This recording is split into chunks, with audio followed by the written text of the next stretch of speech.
É isso aí, pessoal. Sejam bem-vindos a mais um episódio do Somcast. Hoje eu tenho o prazer aqui de ter comigo um sommelier raiz de profissão, com 38 anos dentro desse universo aí da restauração. Pô, hoje ele é sommelier do Abela Sintra. Trabalhou aí, vou pegar a lista aqui porque o negócio é grande, galera. Trabalhou no Instituto Café Antique, Figueira Rubaiá, redes de hotéis como Accor, Grand Hotel, além de ter passado também pela World Wine, Expand e também lá na Vila Francione. Pô, tem umas honrarias aí que a gente vai falar ao longo do episódio. Alex Sacramento. Alex, Opa, saúde. saúde, obrigado pela participação, cara. Saúde. Antes da gente iniciar o papo, só agradecer nossos apoiadores, então, Trig Uva, nosso parceiro de vinhos aí, que dá liberdade pra gente poder tomar outros vinhos aqui também no episódio. Então, acessa lá, triguva.com, Somcast 10% de desconto, QR Code tá na tela, beleza? Agradecer nossos parceiros aqui também da nossa tábua em Câneva, com essa charcutaria incrível aqui, o Gão Mãos de Fada, que faz essa charcutaria artesanal paulistana aqui, boa demais. Dá pra ver, produção? Aí. QR Code tá na tela, acessa lá. E o Queijólatra também, o Elvio, que faz uma curadoria de queijos nacionais aí, só de pequenos produtores familiares. Somcast 10% de desconto também. Bora fortalecer nossos parceiros. Tem na descrição do vídeo aí todas as informações, cupom, fechou? Ô Alex, a gente começa o nosso bate-papo aqui perguntando qual que é a tua primeira memória com o vinho, cara. A primeira memória com vinho é uma coisa que não tem vinho. Isso é estranho. Pessoas da minha família foram a um festival de uva. Acho que aqui em Jundiaí. Jundiaí tem. por volta de 74, mais ou menos, 1974. E lá, obviamente, era por causa do vinho. Tinha um festival de uva por causa do vinho e tal. E era um clube, as crianças pulando na piscina. E eu, não, na época, não sabia nadar. Tinha 2 anos, talvez um pouco menos de 2. Eu vi todo mundo pulando. E aí eu mergulhei na piscina, sem saber nadar. E aí a minha mãe foi lá me salvar, tudo, sem saber nadar também. Isso foi engraçado. E isso fica, a gente fala nisso até hoje. E aí, esse primeiro mergulho é uma sensação que a gente tem em alguns vinhos, né? Que a gente chama de mergulho de piscina. Então, a minha primeira sensação com vinho foi um mergulho de piscina no festival de uva de Jundiaí. Que é tradicional da rota do vinho de mesa ali, né? Isso. Aí a primeira experiência com vinho, assim, direta, eu fui coroinha de igreja. E aí eu servi o vinho pro padre. Então essa é a minha primeira experiência com serviço de vinho. Já tava no tava sangue lá, ali, nem sabia, né? Que legal. E degustando mesmo, assim, tomando, bebendo um vinho seco, assim, um vinho fino que a gente fala, assim. Então isso foi um pouco mais tarde, né? E aí eu já estava mais aqui em São Paulo, degustação mesmo de vinho, mais em São Paulo. Antes eu tive algumas experiências, porque minha experiência com o serviço de gastronomia, de hotelaria, ela começa cedo, começa no final de 87. Fui criado numa cidade chamada Caxambu, que é Circuito das Águas. Mesma cidade da produção aqui, da família Isso, da a produção. produção também O pessoal de Minas é top, né? E aí,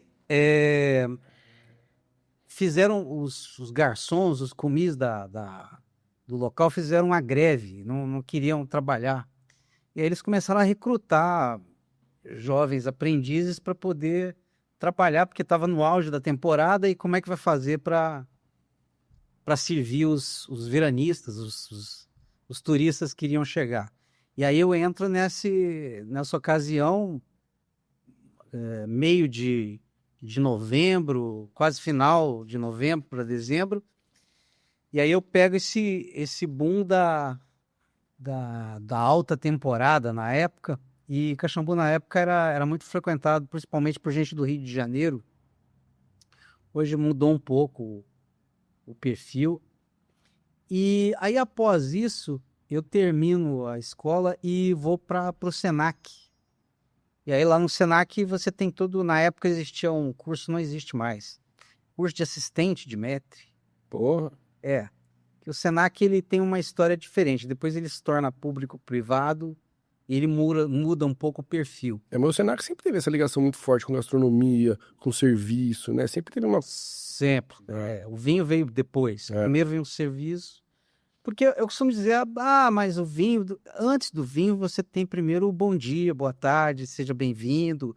Aí depois a gente senta, aí depois tem a taça, tem o vinho, tem... Né? Eu acho que começa antes do vinho, o serviço do vinho. Total. Né?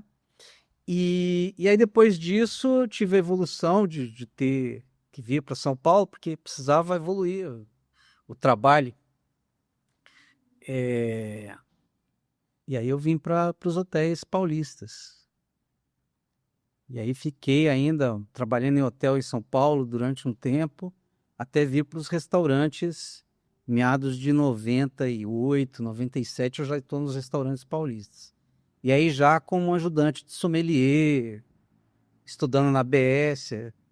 Eu sou da classe de 2002. Ah, faz um tempinho aí, hein?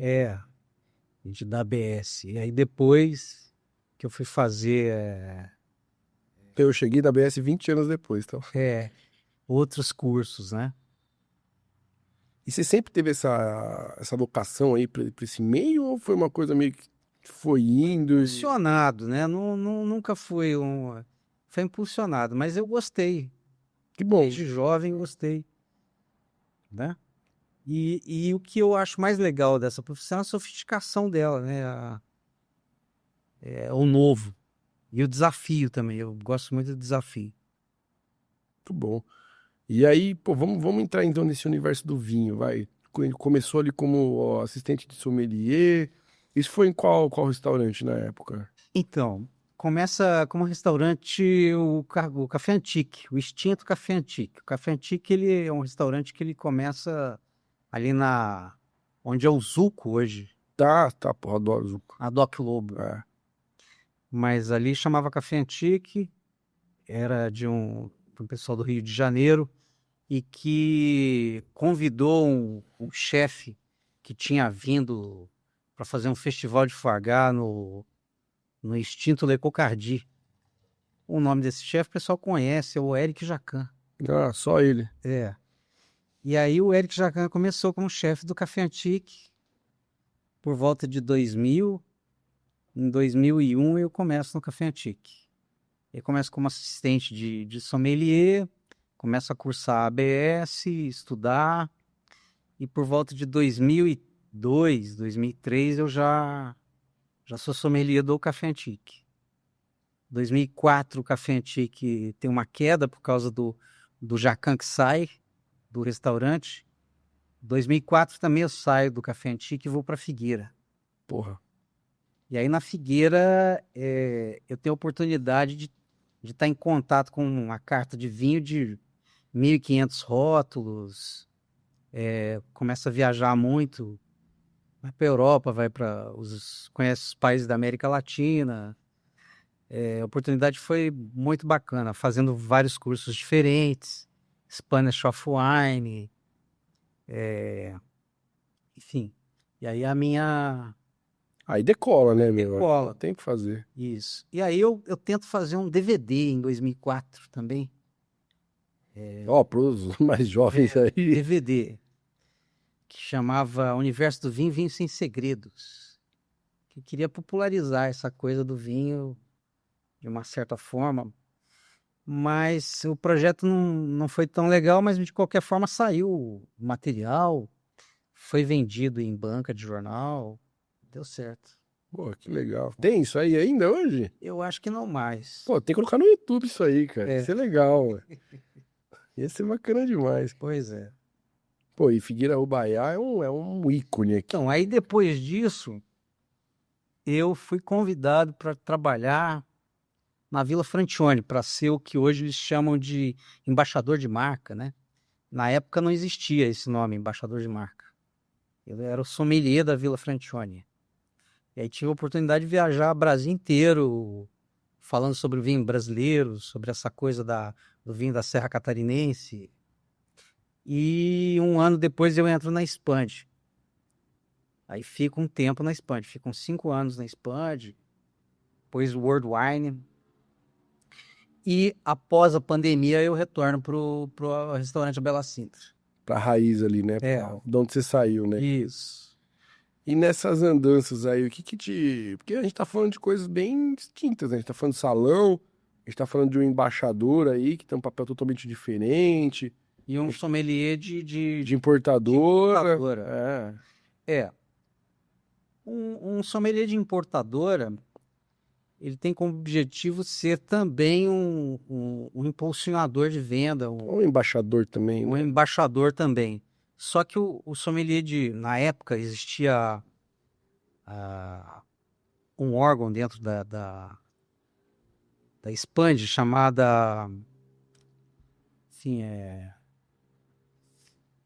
tipo uma escola de vinho que era para os clientes e para o salão também, porque a gente fazia durante o dia, eu dava curso para restaurante, curso de vinho, Toscana e Piemonte, Bordeaux e Borgonha, Península Ibérica, curso básico. E isso se aplicava também à noite às lojas da...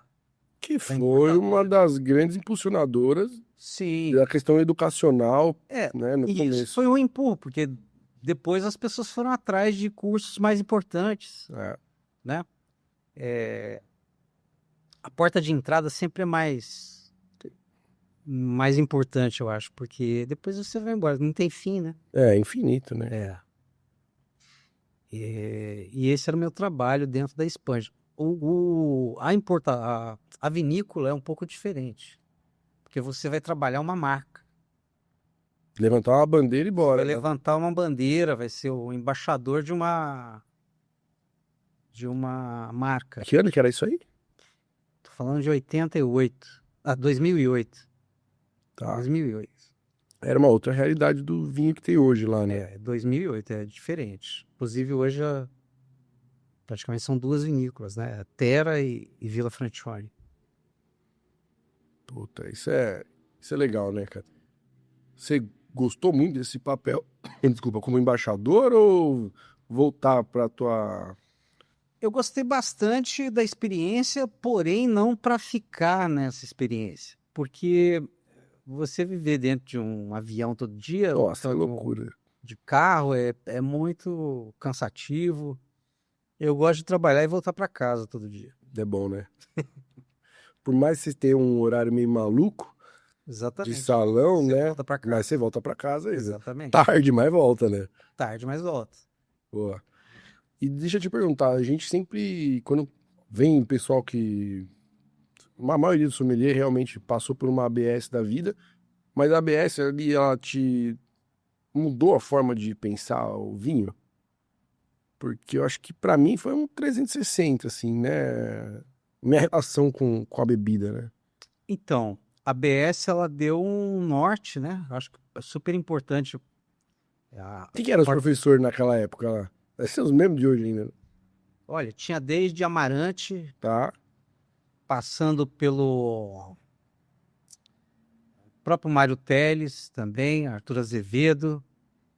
Tinha Karina Cooper, que hoje é minha colega que é o sommelier do Brás, Tá. de Brás. Tinha, enfim, era O Mário, o Arthur tá lá até hoje. isso aí. É aquela galera lá, velho. Presidente e vice-presidente, né? Isso. Uma coisa interessante é que depois, agora recentemente, eu me associei à Associação das Canções de Portugal. Porque eu gosto do tema Portugal, acho que tem que... Porque assim, é tudo muito amplo, então você tem que focar em Não dá pra você saber dá pra tudo, você né? saber tudo, né? Então você tem que focar em alguma coisa e ir à frente. Então eu escolhi essa questão de Portugal por ser o mais próximo, assim, né? Tá trabalhando também no restaurante português e ir atrás, né? Então e aí hoje eu sou associado das Canções de Portugal, que fica em Lisboa. 2 anos já, né? 2 anos já. Então, fala, pra quem não conhece, fala o que que é a associação, o que que é o... A associação, ela é o quê? Ela é é como a ABS é aqui, porém ela é mais ampla porque ela tem mais tempo, né? A Associação dos Canções de Portugal começou com Fernando Ferramenta, que era também um cara de serviço, tudo. Ele que é um sommelier importante na época, nos anos 70, né? E ela começa justamente por aí, 75, 76, e tem até hoje aí. Ela tem vários cursos, é uma associação que tem cursos diversos, e ela tem 2 modelos de associados. Tem os associados que são recreativos, que são associados para poder, são enófilos, e tem os associados profissionais, que são aqueles que fazem parte do trabalho do vinho, né? Então, no dia a dia, né? Isso. E isso o mundo inteiro. Eles ampliaram agora. E ao mesmo tempo você também teve a Confraria da Bairrada, né? Agora foi... Então, a Confraria da Bairrada é um pouco diferente. É uma confraria, e aí eles escolhem as pessoas para entrar. Não é você que Bate na porta. bate na porta.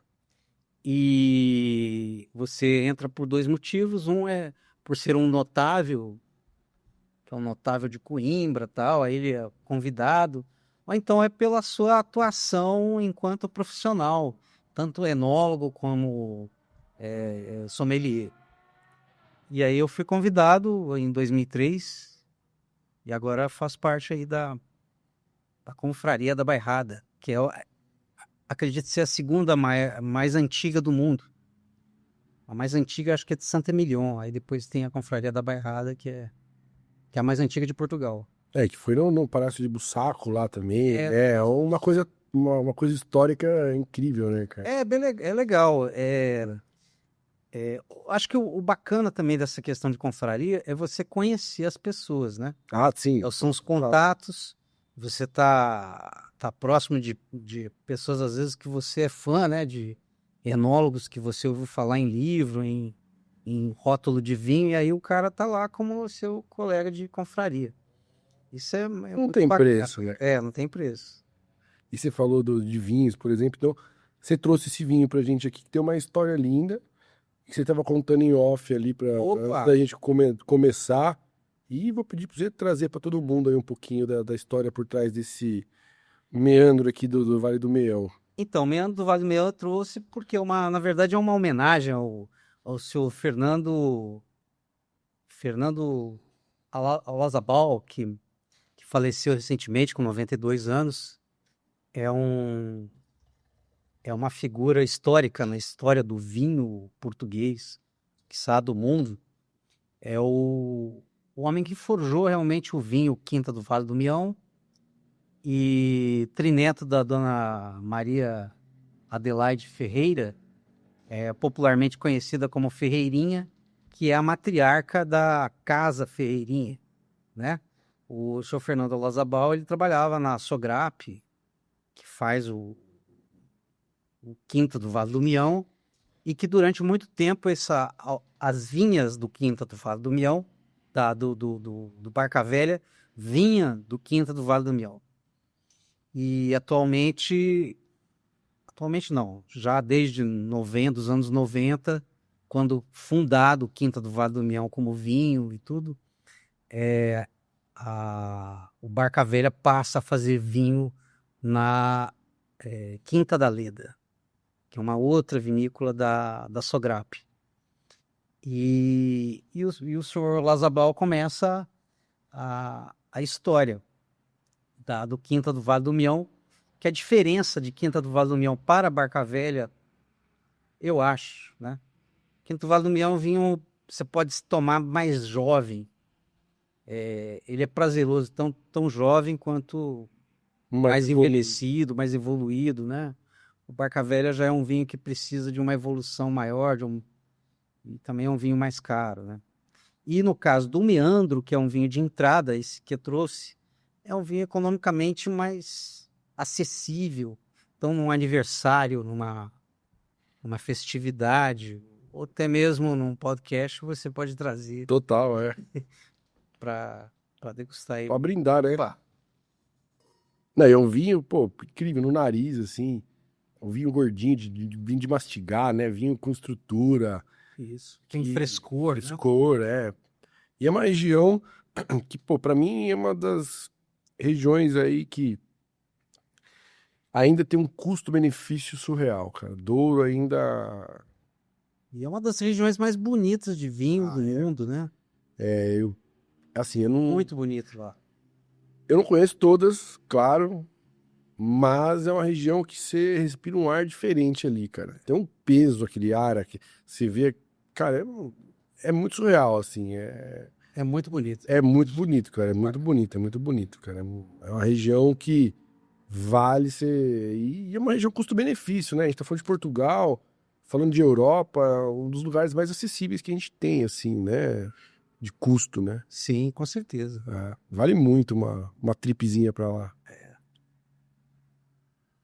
Agora, voltando a falar da minha profissão em si, do sommelier, da profissão de sommelier, nos últimos anos teve uma glorificação muito grande e tal, e eu não vejo muito dessa forma. Eu acho que é mais um ofício mesmo. Eu tenho a minha profissão como um ofício, como eu vou lá trabalhar todo dia, tal, e aí volto para casa, aí no dia seguinte tem que tomar banho para ir trabalhar de novo, como é toda profissão. E tem muito profissional, principalmente jovem hoje, que ele espera essa coisa de glamour. O vinho tem um glamour que seduz, Não, né? mas eu acho que não é assim o dia todo, e todo dia. Não. Tem, lógico, um glamour uma vez a cada 50 anos. Mas é um só. Mas o dia a dia você tem que ter força de vontade. Você tem que acordar cedo, trabalhar, estudar os uvas, as regiões. O que eu digo assim, o sommelier de Instagram, ele não existe, né? Que é aquela coisa bonitinha, os melhores vinhos, não sei o quê. Tudo A vida real é bumbum no chão, pegar, carregar caixa. tem muito erro, você erra sempre. Então acho que tem uma glamorização que às vezes não existe. Essa glamorização, ela tá por todos os lados, né? A gente tem isso com o chefe de cozinha, a gente tem isso com o sommelier, o próximo agora são os enólogos, é a próxima glamorização aí. Então acho que é uma coisa meio que... Mas é uma dica para quem está começando agora, quem está começando no ramo, está com seus primeiros 5 anos aí, ou 3 anos, é muita força de vontade, viu? É muito. Querer ficar, porque também você pode não querer ficar. Porque a gente tá falando assim da profissão de sommelier raiz. Salão. A gente tá falando o cara que vai lá pro restaurante, vai estar na hora do almoço, vai estar na hora do jantar, dupla jornada, sábado, domingo, feriado. É aquela profissão extinta, né? Que muitos dos sommeliers hoje, eles estão querendo pular fora, né, cara? Existem 5.000, isso é dados, acho que da própria ABS, existem 5.000 sommeliers hoje no Brasil. 500 estão no salão. Porque é ridículo, né? 10%. O restante um ponto, assim, eu até entendo. Às vezes é meio complicado você manter um sommelier no salão se você não tem um giro muito grande. Isso aí acaba dobrando o valor da garrafa, você acaba adicionando um valor muito alto para a garrafa. Se você tem um giro acima de 400, 500 garrafas, já vale ter um sommelier no salão. Mas, ainda assim, é muito difícil você conseguir pagar o justo, né? Eu acho que essa é a questão da maior dificuldade do salão hoje, é você pagar o justo pro sommelier, porque ele não é um custo, né? Ele é o cara que vai vender, e às vezes vai agregar 40, 50% do valor final de uma conta num jantar. Às vezes mais, né? Então, Mas tem outras coisas que você pode fazer com sommelier, por exemplo, né? Por exemplo, oferecer experiências com o cliente, sim. né? Montar cardápio, montar sugestões, outras funções que podem ser agregadas, que não só oferecer vinho, servir vinho, não é isso. Abrange mais competências, né? Muitos acabam virando maîtres, né? Outras Outras responsabilidades. responsabilidades ali dentro. É, É uma coisa. Mas assim, eu acho que ainda o maior gap que a gente vai ter é sempre a questão de salário, porque como é que você se torna um sommelier muito bom? Você precisa viajar, você precisa investir em bons vinhos, você precisa investir em estudo, e nada é barato nessa vida, né? Tudo é- Tempo, coisa que geralmente a gente não tem quando tá trabalhando no salão. Então é uma equação muito difícil de fechar, né? É muito louca, né, cara? é uma coisa que realmente o custo é muito caro. É muito caro, você precisa ter noção de geografia, você precisa ter noção de tudo, né, cara? Química. História, química, Falar outro idioma, falar outro idioma, lidar com gente, né? é, Aí eu acho que é a pior de todas, né, cara? psicologia. Lidar com o ser humano é uma coisa maluca, cara. Um vinho até que vai, mas É. tá vendo? E a gente tá falando de restaurantes níveis interessantes, assim, que é um público, às vezes, meio complicado, né, cara? Numa nível de exigência, ou às vezes até, porque, galera, dinheiro não quer dizer educação, né? Isso é uma coisa que eu aprendi cedo. Não é porque tem alguém pagando caro ali que a pessoa é educada. Não. Então, é um jogo de cintura maluco, né, cara? Agora, falando de pessoas, uma coisa interessante que isso um dos principais funções do sommelier é a harmonização. Como a gente sabe, existem 3 tipos de harmonização clássicas. Por contraste, quando as coisas são diferentes, elas podem andar junto. Por harmonização, quando não combinam, similaridade. Ou por gosto pessoal. Aí tem também as históricas, né? As regionais, né? As Sim, culturais. regionais. E esse gosto pessoal, Aí ferrou. ele é muito particular, por quê? Porque cada pessoa tem um organismo diferente, cada pessoa é um mundo. Uma boca, uma sensação diferente ali. E aí essa questão do psicológico entra muito. Você tem que entender a pessoa para poder indicar o vinho para ela. As grandes dicas que eu sempre peguei dos profissionais de salão é assim: tem que puxar da pessoa que ela quer, cara. Exatamente. Não adianta você tirar da cartola o que você vai sugerir, né? Você vai errar. Você tem que puxar, você tem que. Pô, então, O que você pretende, né? O que você gostaria? um tinto, um branco, legal, mais encorpado, mais frutado, né? Você tem que ir puxando e aí entender Exatamente. quanto o senhor está disposto a pagar, a região, e aí você chega ali com umas 3, 4 opções e facilita, né? Mas se você não puxar do ser humano ali, não vai, né? Uma coisa que requer tempo, que você tem que conhecer pessoas, e conhecer pessoas é Cara, é maturidade da vida só. qualidade da vida só. É, total. E, pô, toda essa tua trajetória aí, qual foi o mais difícil de trabalhar, assim, de gestão de... Eu imagino que o Rubaiá deve ser meio complicado pela gestão dos vinhos ali, daquela carta meio surreal. Mas quais as peculiaridades em cada uma Olha, casas? o mais difícil para mim de trabalhar de todos eles foi, por incrível que pareça, eu achei na Expand. Tá. Porque eu tinha que entregar um trabalho que eu ainda não tinha feito. Porque você tinha o público externo, são os clientes de restaurante, clientes de lojas, o cliente final, e você tem o público interno, que a gente também dava curso para público interno. E o público interno era crítico, e sempre levava uma reclamação. E eu achei bem difícil trabalhar com o público interno. E tinha alguns problemas também internos da empresa que acabou. É que você pegou mais no finalzinho dela É. ali, né? E aí foi difícil. Peguei também esse negócio de falta de produtor, começou a Chegou no sair. caos ali do negócio, né? Então foi bem difícil. Por incrível que pareça, acho que foi o trabalho mais desafiador e, ao mesmo tempo, eu consegui passar, né? Foi difícil aquele período. Você pegar uma empresa de muitos anos aí que já era consolidada no mercado, né? Ela num pleno declínio ali no final da vida dela, Acho que foi difícil. não é fácil.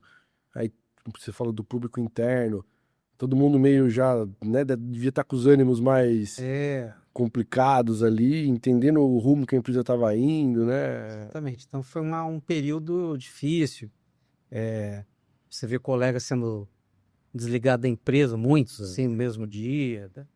Uma época difícil, realmente. E aí, pô, vamos chegar então no atual, né? Atual. A Bela Sintra. Foi Expand, depois foi Foi Expand e World Wine. World Wine, depois. Depois, na sequência, o Bela Sintra. Só que eu já tinha trabalhado antes com o Sr. Carlos Bittencourt. Eu inaugurei o extinto Trindade, que ficava na Rua Mauri. E aí eu fiquei 1 ano no Trindade antes de ir para a Expand. E eu gostei de trabalhar tanto com a culinária portuguesa quanto com o sistema ali do Bela Sintra, do pessoal do Bela Sintra. Então eu já conhecia o trabalho, já conhecia as pessoas e acabei, durante o período da pandemia, houve um hiato nas importadoras. Você vendia apenas para consumidor final, mas você não vendia para on-trade, não vendia para off-trade, não tinha curso de vinho, não tinha nada. Os canais ficaram loucos. Fechados. E aí eu fui convidado para ir para o Bela Sintra, fui e estou lá até hoje. Pô, e conta um pouquinho do teu dia a dia lá no Bela Sintra, então, porque a gente tá falando de uma culinária portuguesa maravilhosa, a gente tá falando de bacalhau incrível, muito bem, né? Então, são clientes importantes, todos eles são importantes, os clientes lá. É uma culinária tradicional e que requer muito tato de você saber indicar o vinho correto para aquela pessoa e não necessariamente para aquele prato em si. Lógico que tem pessoas que querem essa experiência de ter a harmonização clássica. Correta ali. Correta, mas não é o de praxe. A grande maioria. A grande maioria. Durante os últimos 3 anos, eu venho colocando cada vez mais vinhos portugueses na carta. E hoje são 80% de vinhos portugueses. A última Prazeres da Mesa, última edição do Prazeres da Mesa, Melhores da Taça, nós chegamos até a ganhar o melhor português, a melhor carta de vinho português. Fiquei bem contente com isso. Pô, que legal. Mostrou que era um trabalho legal que eu estava desempenhando. E tem tudo a ver, né, cara? Por mais que você tenha que equilibrar com um pouco do internacional, dos grandes velho mundo ali, aquelas coisas, Sim. França, Itália, blá, blá, blá, mas, pô, é português, né? E uma coisa legal de Portugal é que é um país continental de vinho. Né? Diversidade. Exatamente. O único país continental, depois assim como Portugal, é a Itália, que tem vinho em todo o país. A França você tem regiões lugares que não tem, a Espanha também não. Então isso eu acho muito legal, e a diversidade de vinhos, né? Você tem desde do Alentejo, passando por Tejo, Setúbal, para Lisboa atual, Dão, Bairrada, Beira Interior, Trás-os-Montes, a região do Verde, né? Monção, Melgaço, Balão. Então é uma diversidade de vinhos e de uvas e que elas são autóctones, né, essas uvas. Isso eu acho fantástico. E atualmente uma coisa que eu acho fantástica do vinho português são os vinhos brancos, que tem uma diversidade de vinhos brancos incríveis e a partir dos anos 90 para cá eles vêm melhorando, então estão cada vez melhores. Isso continentalmente também, em todo Portugal. Então Valorizando mais o branco, né? Não só fazendo por fazer, né? sim. Acho que essa é uma... E ele popularizou mais. O branco, no Brasil não se tomava vinho branco. Hoje em dia as pessoas tomam mais vinho branco, principalmente os mais jovens gostam mais de vinho branco, porque você pode tomar mais, é mais refrescante, não é tão pesado. Combina bastante com o Brasil aqui, né? E a acidez é uma coisa que você pode harmonizar com mais coisas também. Aí pede mais um gole, né? Ou Gastronomicamente falando, funciona muito bem, né? funciona muito bem. A nossa comida que às vezes é muito pesada aqui, né? A gente precisa de uma acidez interessante aí pra Isso. poder... E tem o vinho do Porto ainda. Aí eu amo. O vinho do Porto é muito bom.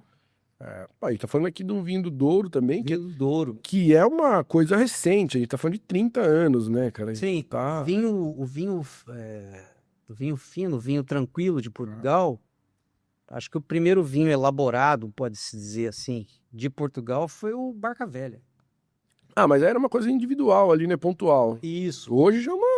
Porque os outros vinhos, nessa época, os anos 50, anos 40, os vinhos portugueses eram vinhos caipiras. Era feito pra tomar em casa lá. Tinha, né? Era uma outra coisa. Exatamente. O primeiro vinho português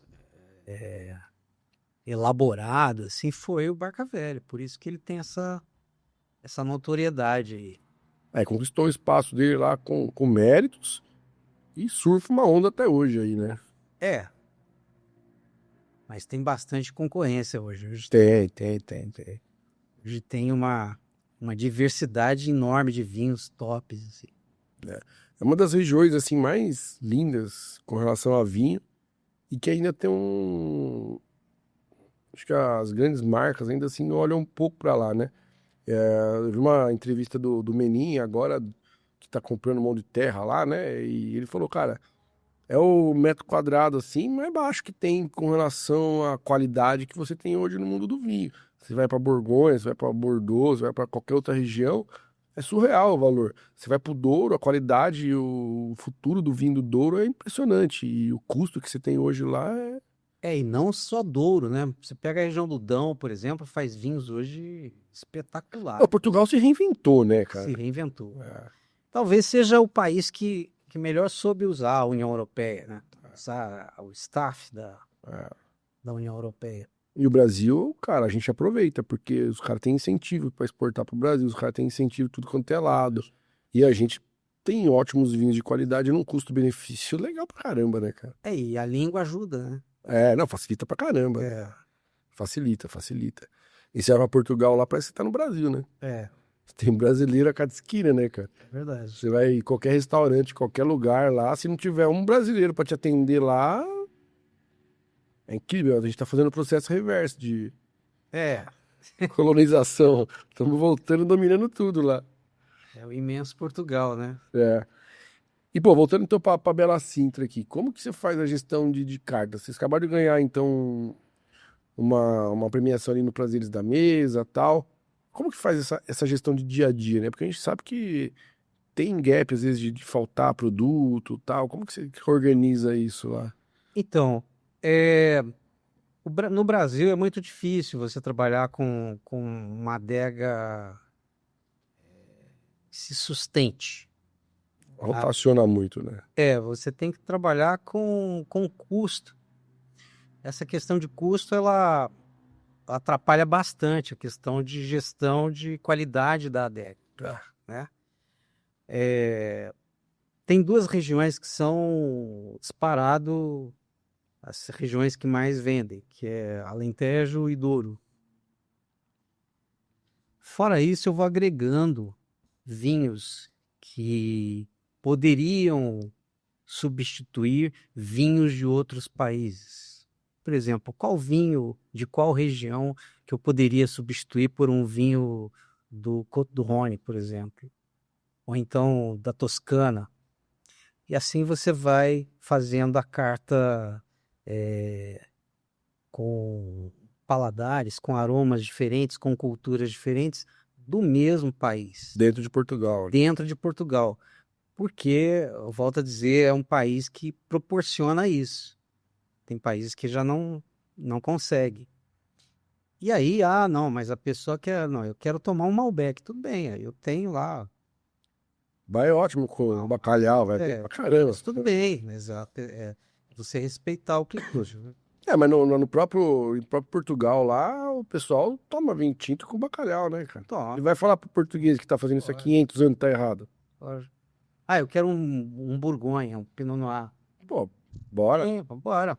Então você tem que oferecer alguma coisa dentro do dia a dia Do que tradicional. não seja de Portugal tradicional, mas você ter os olhos voltados para a cultura portuguesa. Recentemente eu fiz um curso interessante, que é Master em Enografia dos Vinhos Portugueses, que ele justamente trata disso, ele trata da cultura portuguesa, da culinária portuguesa, e não só dos vinhos. Os vinhos com esses... Que é também uma riqueza incrível, né? A gente tá falando de bairrada lá também, é o teu porquinho, é lá, não... Porquinho, você tem a galinha cabidela, você tem aveiro, que daí você tem os frutos do mar de Aveiro, que Aveiro também é a bairrada. Enfim, você tem uma infinidade de Aqui eu me apego ao porquinho, já tô... culinária. Você tem um churrasco de frango, que é uma coisa também da bairrada. Assim, é ilimitado.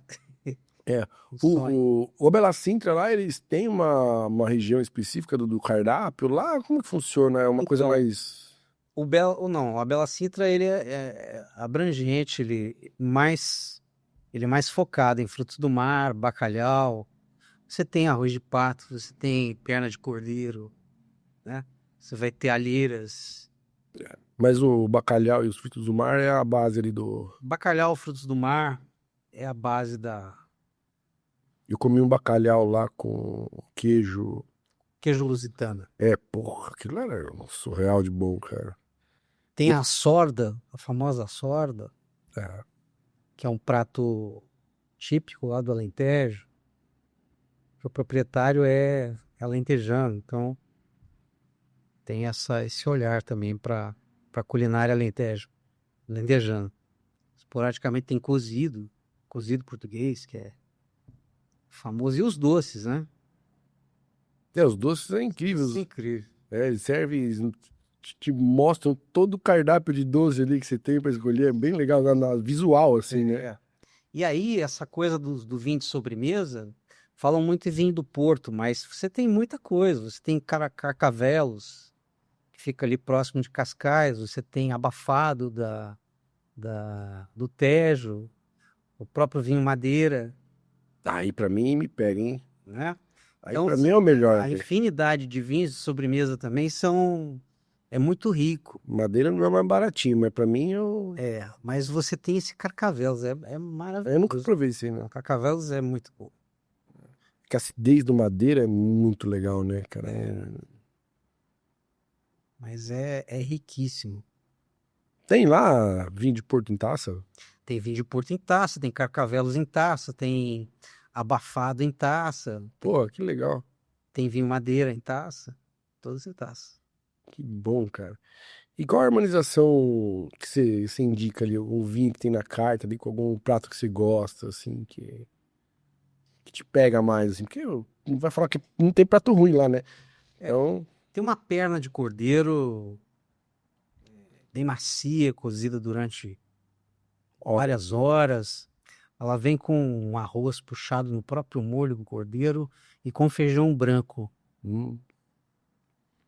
Ela iria muito bem com É. com esse meandro que a gente está tomando aqui. Então você puxa um pouquinho pra coisa mais robusta ali, pra um É, tintão, né? Esse meandro aí ia ser Perfeito, excelente com ela. E um branco legal que vocês têm da carta lá. Um branco bacana, olha, vou ter aí um Quinta da Ribeirinha, Cercialinho, que é um vinho da Bairrada, feito pelo Luiz Pato. Espetacular, com um bacalhau ao forno, com cebola, alho sobre ele, batatas cozidas, ovo cozido, brócolis. Com esse Quinta da Ribeirinha aí ia ser sensacional. Boa. Eu costumo dizer que o Quinta da Ribeirinha talvez seja o vinho mais ácido que eu conheço. Ou seja, ele tem uma longevidade incrível. Incrível. É. Você tomou os espumantes ingleses já? Sim. Aí você vai pegar uma acidez. Nossa, É. você tá louco. O Quinta da Ribeirinha nessa Nessa pegada aí. pegada.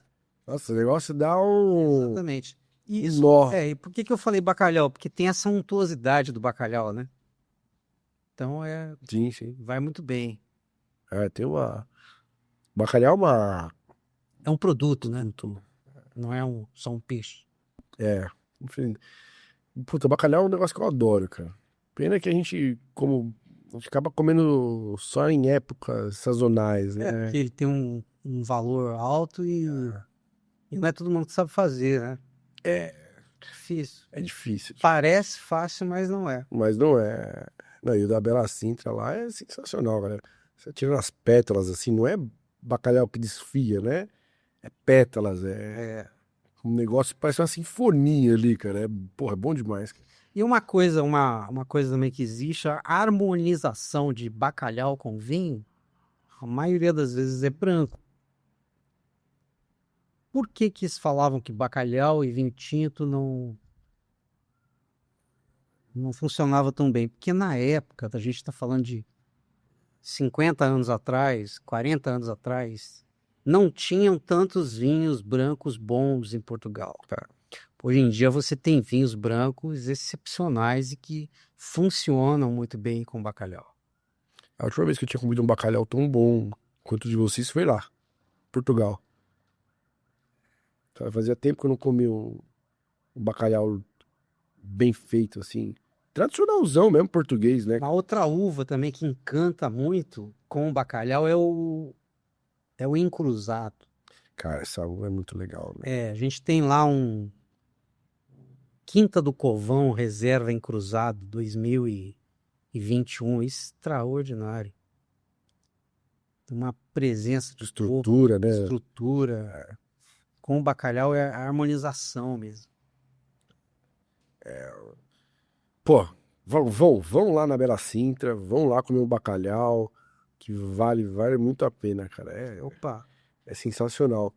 E tem uma diferença, assim, do serviço de um restaurante mais português para um restaurante mais contemporâneo, ou o dia a dia ali é muito parecido, cara?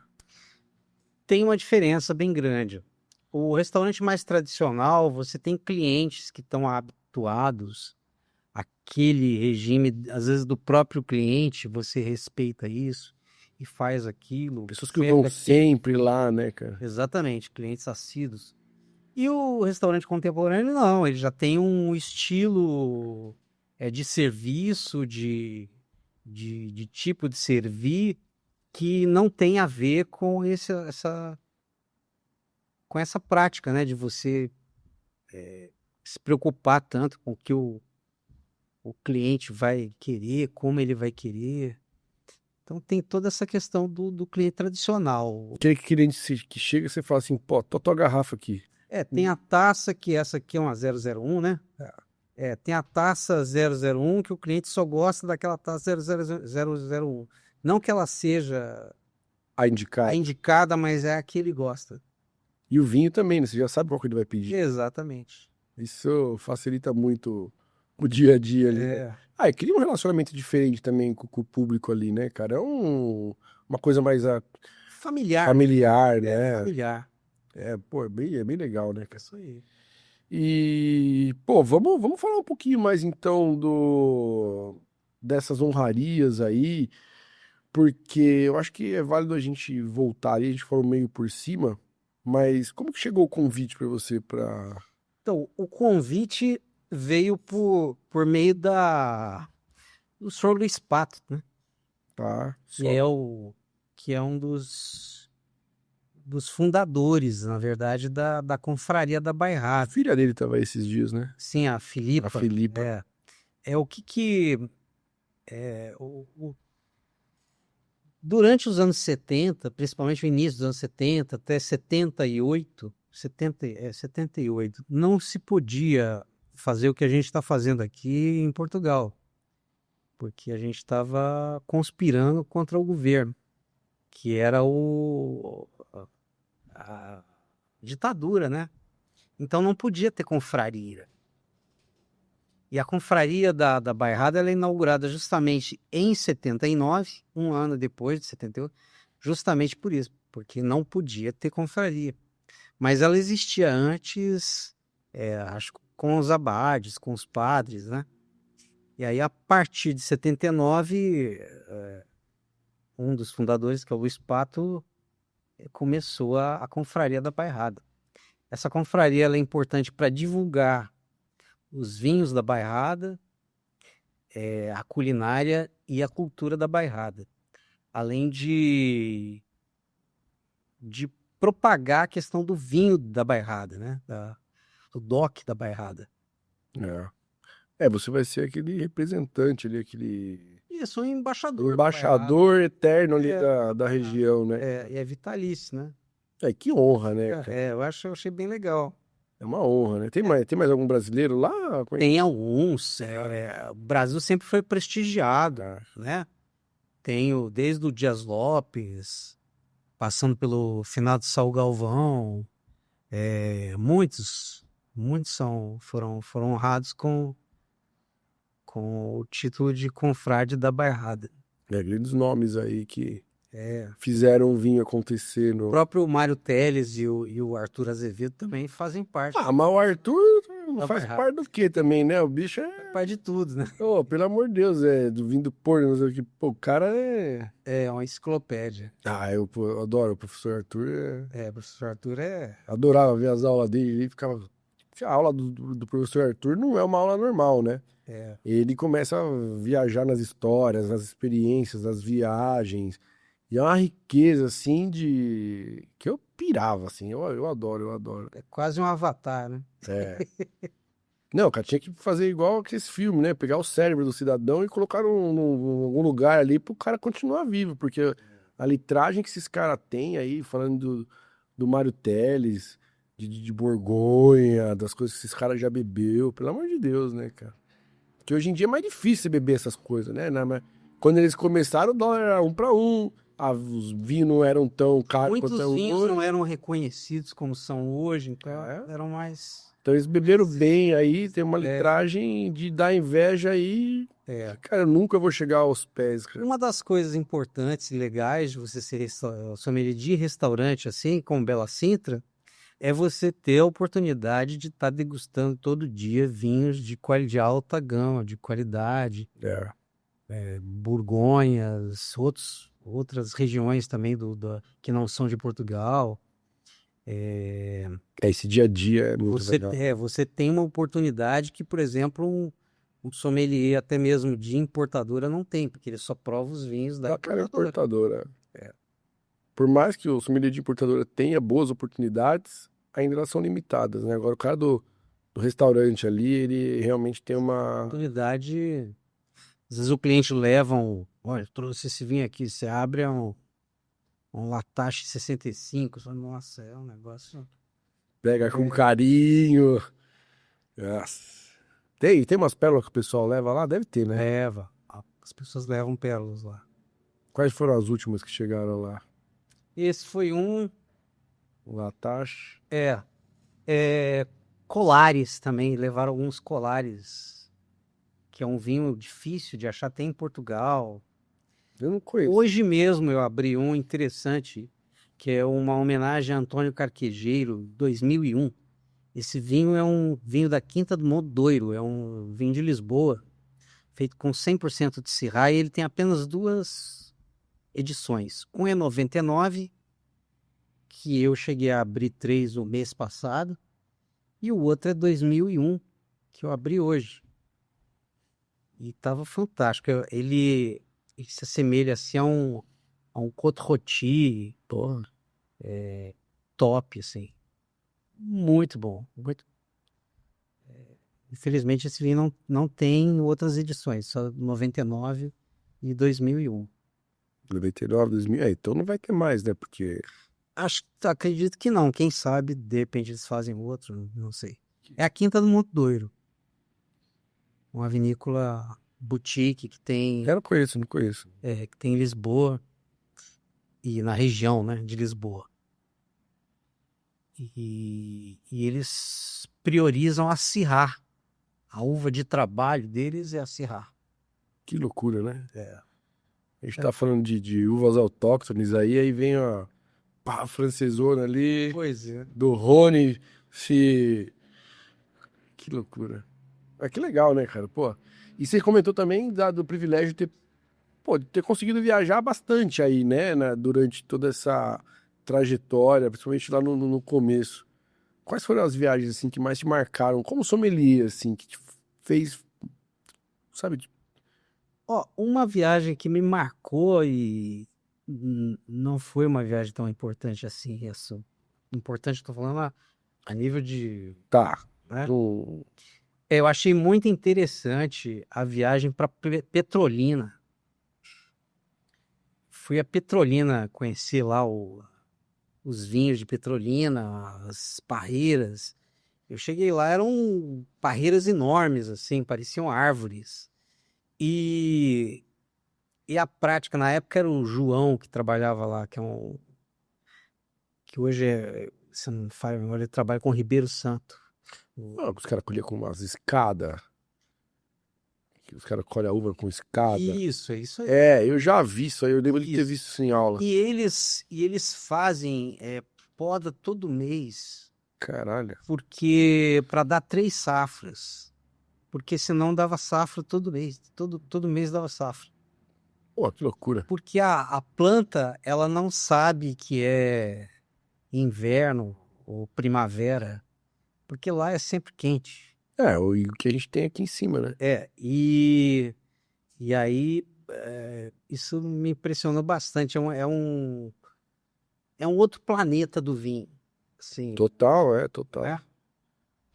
E um outro recente que eu achei muito interessante foi ir para a Hungria, conhecer lá a região de Tokaj. Aí sim. É uma coisa muito diferente e muito tradicional ao mesmo tempo.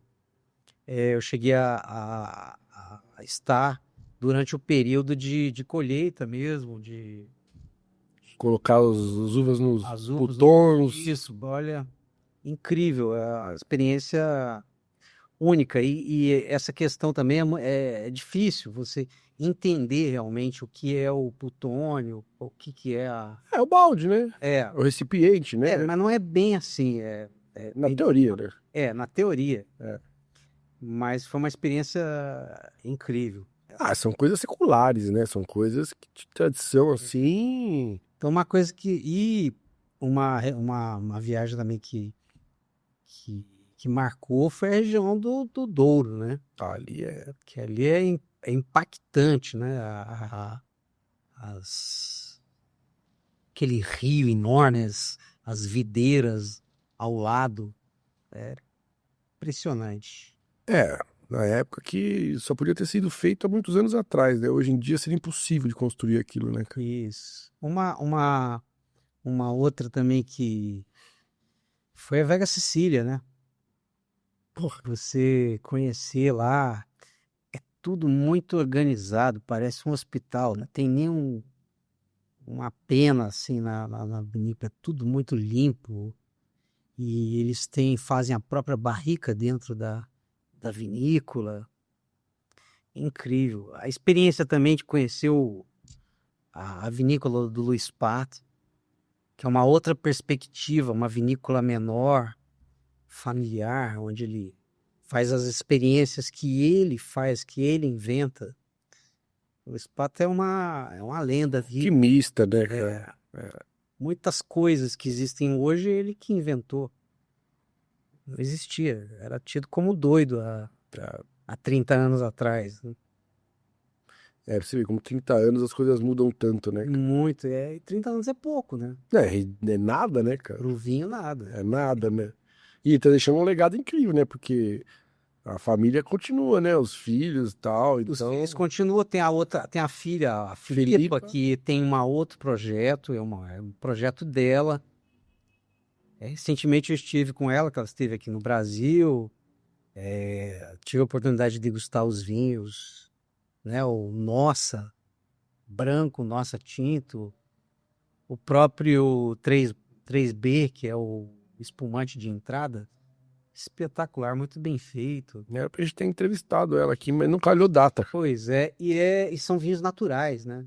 Não, outra Biodinâmico, dinâmica, outra pegada, né, cara? muito legal. Eu sei que você passou lá pelo tal de Conti lá também, né?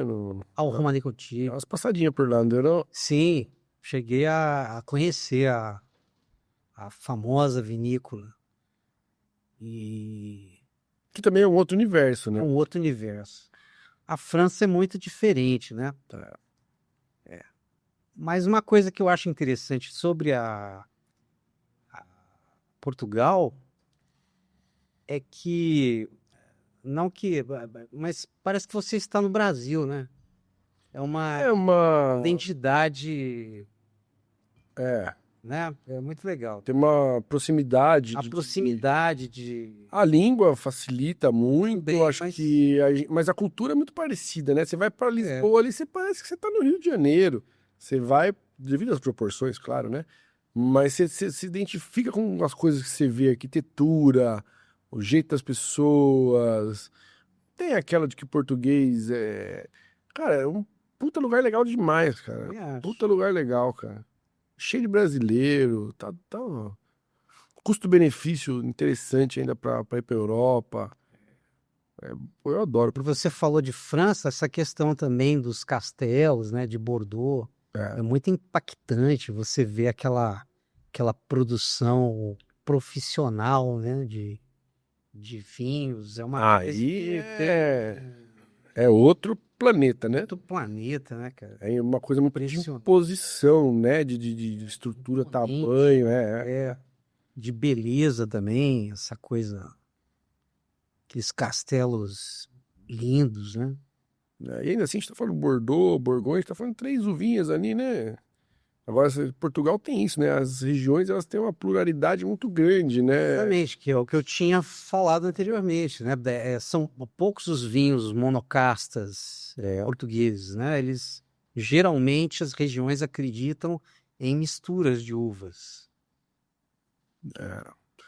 Provei agora os com maçanita. E algumas vezes são mistura de uvas, não são mistura de vinhos. Sim, Provei, e tipo, nessa pegada de fermentação espontânea, cara, de levedura indígena. Pô, e o processo que ele faz lá pô, perfeito, assim, os vinhos incríveis, assim, num custo-benefício surreal, assim. Portugal, pra mim, quando alguém pergunta custo-benefício, é Portugal, cara. Eu fiz uma degustação interessante 2 semanas atrás, que foi daquele Gloria Reynolds. Sei. Então, Tomei uns deles já. eu provei desde o 2002 É até o vinhão 2014. legal, né?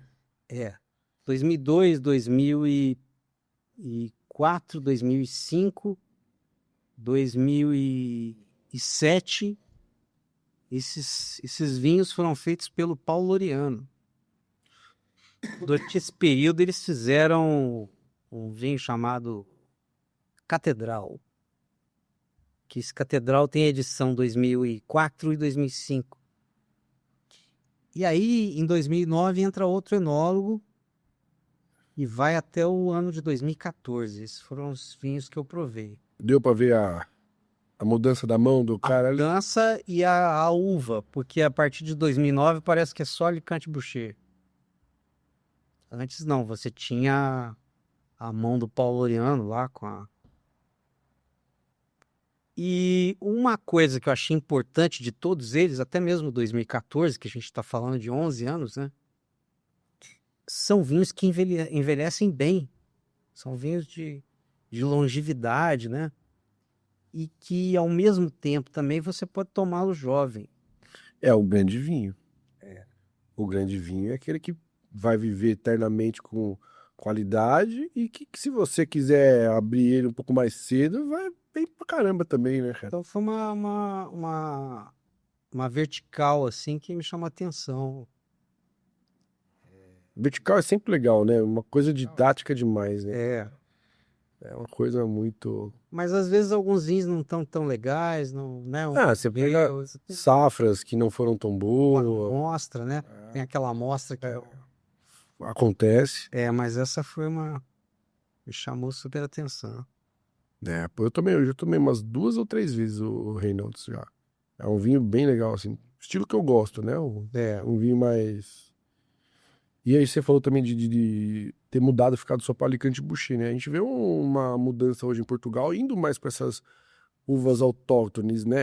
Resgatando mais essa cultura, essa tradição ali de Portugal, né? Saindo dessas uvas que viraram mainstream ali dentro de Portugal, né? Então, você tá vendo um movimento interessante hoje desse resgate da cultura, né? Daquelas uvas que, pô, por ser ali da região, com certeza elas estão muito mais adaptadas àquele clima, né, cara? Isso, você tem também aquela... Ainda no Alentejo, você tem a malhadinha, né? Portugal é incrível, né, cara? Você não tem fim. Não tem, cara. Portugal tem um universo paralelo, né, cara? Se a gente fala aí de, sei lá, quantos, 6 mil, 9 mil uvas aí, Portugal tem os nomes dele pra tudo, né? Tem que fazer um podcast a qualquer hora lá em Portugal. Pô, vontade aqui não falta, né? Falta tempo e dinheiro, né? Mas, pô, com certeza. Uma das nossas metas aí, a gente tem o projeto na estrada, né? A gente sai daqui e vai pra dentro das vinícolas.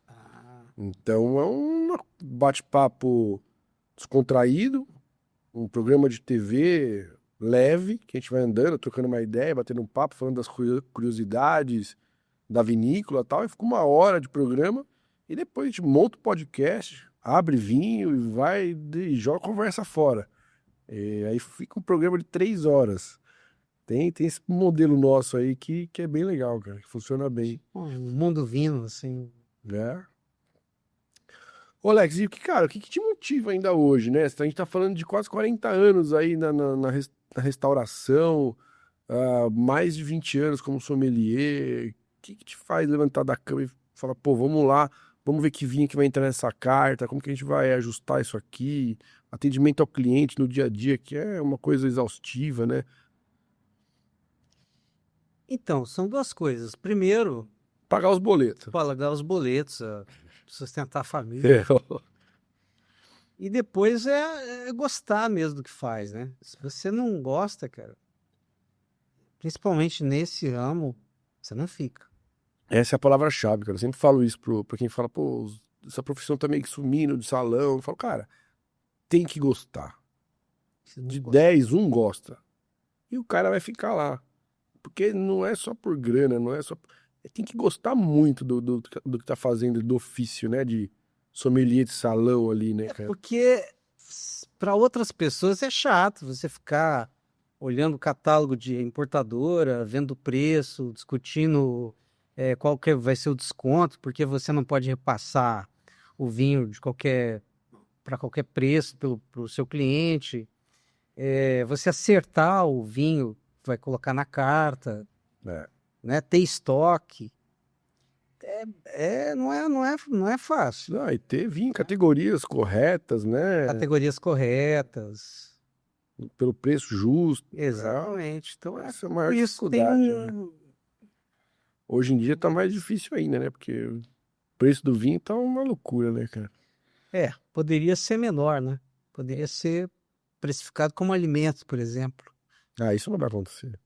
No Brasil, não. Não, eu Saiu aquela petição lá pra todo mundo votar, mas, tipo, não adianta, cara. Isso aí é utopia total. É. O Brasil, esquece. Eu gostaria, claro. Mas não vai acontecer. Mas não é uma coisa que vai acontecer, infelizmente. E ainda a gente tem vários problemas aí que estão por chegar aí que vai balançar o mercado, né? Mas, É. enfim.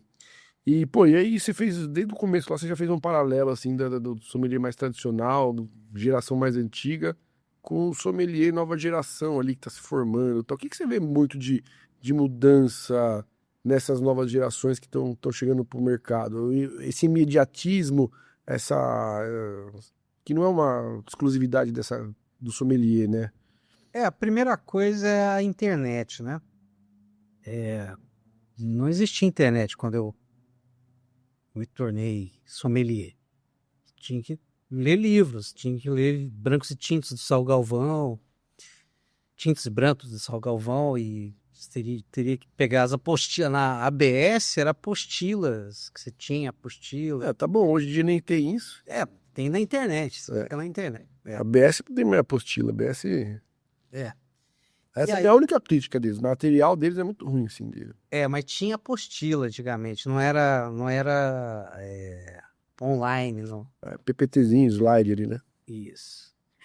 E aí as pessoas são muito imediatistas. Por quê? Porque a pessoa escreve, por exemplo, vinho X, ele já aparece lá na tela, e aí não há aquele romantismo de você procurar dentro do livro, achar e ler detalhadamente o que é o vinho. É, o romantismo é uma palavra em desuso hoje, né? Desuso. E aí, com isso também é a profissão. O cara fica 3 meses numa casa e ele já quer ser O boss. o cara mais importante do mundo, entendeu? Demora um pouco, talvez 30 anos. É. Então, eu acho que o grande problema é o imediatismo, é a pessoa querer ontem. Estão certos, estão errados? Eu não sei. A gente vai ter que ver. Ah, o mercado vai falar pra eles em algum momento, né? Mas é uma coisa muito louca da nova geração. Aí não é só de sommelier, aí é todas as profissões. É esta geração. É uma coisa meio maluca que vem com internet. É a Essa geração coisa. Z, né? É uma coisa meio doida aí que eu acho que eles vão sofrer muito por causa disso. Por queimar etapas. Eu acho que você conseguir fazer as etapas corretas é a melhor forma de você crescer. Claro, às vezes você precisa queimar uma ou outra, você corre atrás do prejuízo ali da informação, acho que faz parte. Mas não dá pra você queimar todas, né? Essa é a questão. Eu queimei algumas etapas na minha vida, mas eu tive que correr atrás pra poder Recuperar. para poder entregar aquilo que estavam cobrando de mim, né? Então, uma ou outra, beleza. Agora, você queimar todas as etapas Então, uma coisa que eu acho que falta, assim, no salão é serviço. Você não tem mais uma escola de serviço para garçom, né? E o certo seria, antes do cara ser sommelier, ele ser garçom. Porque senão ele não sabe servir. Como é que você vai ter um sommelier que não sabe servir? ler o cliente, né? Ler o cliente. É. Pelo menos servir uma água. Que antes do vinho tem a água. O lado certo. Tem um lado certo. O serviço mesmo em si. Se você está servindo o jantar de 10 tempos ou de 7 tempos, você vai ter que saber. E aí, como é que você vai saber se você nunca foi garçom? É. Então, essa coisa de você queimar e não ser garçom antes de ser sommelier, isso aí é uma coisa que falta hoje. Vou ser criticado por isso que eu tô falando, mas é uma realidade.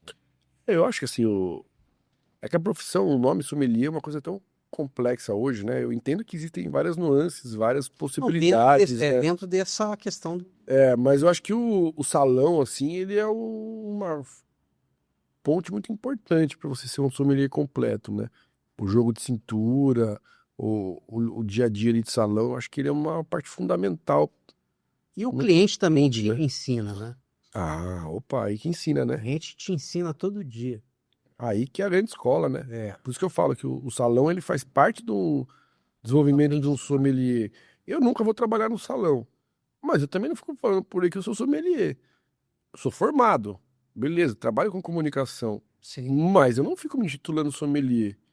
Não é uma coisa que eu gosto de ficar puxando. Por quê? Porque eu sei que tem, pô, milhares de coisas que eu não fiz, não aprendi, não desenvolvi ainda pra carregar isso comigo, sabe? Eu acho meio complexo, assim. Acho que o cara se intitular sommelier ele tem que ser bom em algumas coisas, principalmente salão, tem que ter trabalhado em algumas áreas fundamentais aí pra lidar com o público, né? Não digo nem só salão, mas você tem que ter lidado com o público na tua vida. Loja. Loja, lidar com gente. Você precisa ter lidado com gente pra você. Porra, sou sommelier. Isso aí. Eu acho que é uma parte fundamental aí. E o Alex, que vinho que te representa, cara, hoje, assim, que você gosta de beber, assim, que não falta na tua adega? Que você. Vinho que não falta na minha adega. É o que você gosta de beber no dia a dia, assim, vai. Acho que é alvarinho. Boa. Um alvarinho de... Um alvarinho bom, assim, legal. Não pode faltar. Boa, a varinha é classicão, né? Versátil pra caramba, né? Algum específico aí? Algum. Não vou... Vamos dar Não vou dar... Alvarinho de boa qualidade. boa qualidade. Seria um coringa, assim. É. Tanto no verão até mesmo no inverno. Não, total. É, Dependendo de onde você for ali, vai pros dois, né? isso. Pô, Alex, acho que a gente conseguiu dar uma caminhada por tudo aí da tua trajetória. Faltou algum ponto aí que a gente deixou de falar, será? Não, acho que Não deu pra. tudo, né? Foi visão, olfato, tato, gosto. Faltou qual sentido? Pô. Audição. Audição. Saúde. Pô, saúde. Então só tomar um golinho aqui, né? Porque não dá pra brindar e não beber. Só agradecer então nossos apoiadores, então. Triguva, uma curadoria de vinhos nacionais. Faz um trabalho incrível aqui. SomoCast 10, aproveita lá, 10% de desconto. Manda uma mensagem pro Gui, enche o saco dele. Ó, charcutaria incrível do Hugão, em Câneva. QR Code também tá na tela. Acessa lá. Curadoria de queijos, pelo Elvio, queijólatra. Coisa linda, só queijo familiar. Pô, chega às vezes 15 pecinhas, 20 pecinhas de queijo lá pra você entender a dimensão do processo. SomoCast 10 também, 10% de desconto. O queijólatra, Elvião. Descrições aí também tem todas as informações, link, cupom. Se você não entendeu minha voz anasalada aí, desculpa.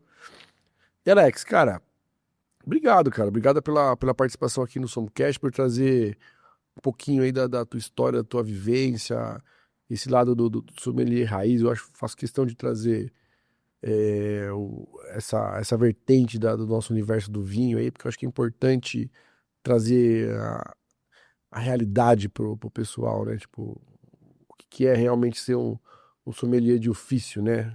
Tradicional.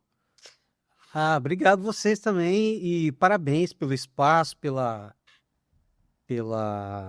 trabalho que vocês estão fazendo aí. Parabéns o SomoCast aí.